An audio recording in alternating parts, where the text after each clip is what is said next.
ولكنني اليوم مسرور وفخور بحمل هذه الشارة تضامنا مع جميع أبناء الحاجة في بلدنا، تضامنا مستمرا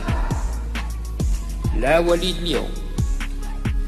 ولا الغد ولا بعد الغد، تضامنا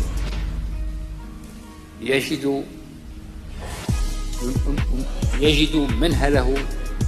في أخلاقنا وتربيتنا وتراثنا.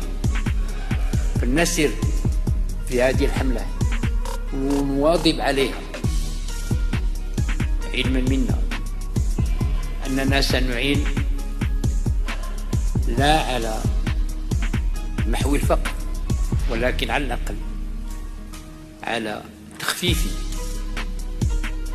تخفيف ما